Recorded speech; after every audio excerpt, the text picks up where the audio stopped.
தேசிய ஜனநாயக கூட்டணியில திரு டிடிவி தினகரன் மற்றும் திரு ஓபிஎஸ் அவர்கள் இடம் பெறுவார்களா?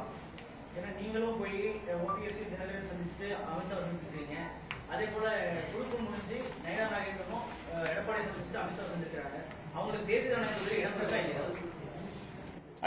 அண்ணன் மதிப்பு மிகுந்த அண்ணன் ஓபிஎஸ் அவர்கள் முன்னாள் முதலமைச்சர் ஐயா அவர்களை இங்க கோயம்புத்தூர்ல ஒரு திருமண விழாவில் நாம் போகும்போது ஐயாவும் இருந்தாங்க, 2 பேரும் சந்திச்சுக்கிட்டோம். அண்ணன் டிடிவி தினகரன் அவர்கள் அவங்களுடைய கட்சி நிகழ்ச்சிக்காக கோயம்புத்தூர் வந்திருந்தாங்க. தொலைபேசியில் என்னங்கிட்ட பேசினாங்க. நான் அன்போடு நம்முடைய இல்லத்திற்கு உணவுக்கு வர வேண்டும் என்று சொல்லியிருந்தேன். அவர்களும் அதை ஏற்றுக்கொண்டு உணவருந்த வந்திருந்தார்கள். இதுதாங்க. மற்றபடி தேசிய ஜனநாயக கூட்டணியில் யார் இணையணும் யார் இணையக்கூடாது என்பதற்கு அகில இந்திய அளவில் தலைவர்கள் இருக்கிறாங்க. தமிழகத்தில் என்டிஏ கூட்டணியினுடைய தலைவராக எடப்பாடி பழனிசாமி அவர்கள் இருக்கிறாங்க. பாரதிய ஜனதா கட்சியினுடைய தலைவர் அண்ணன் நயினார் நாகேந்திரன் அவர்கள் இருக்கிறாங்க.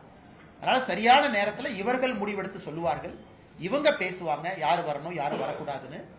எங்களை பொறுத்தவரை வலிமையான என்டிஏ இந்த தேர்தலில் இருக்கும் பொழுது நம்முடைய வெற்றி வாய்ப்பை இன்னும் பிரகாசமாக இன்னும் சிறப்பாக 3/2 பங்கு ஜெயிப்பதற்கு நமக்கு ஒரு வலிமையான என்டிஏ வேணும்.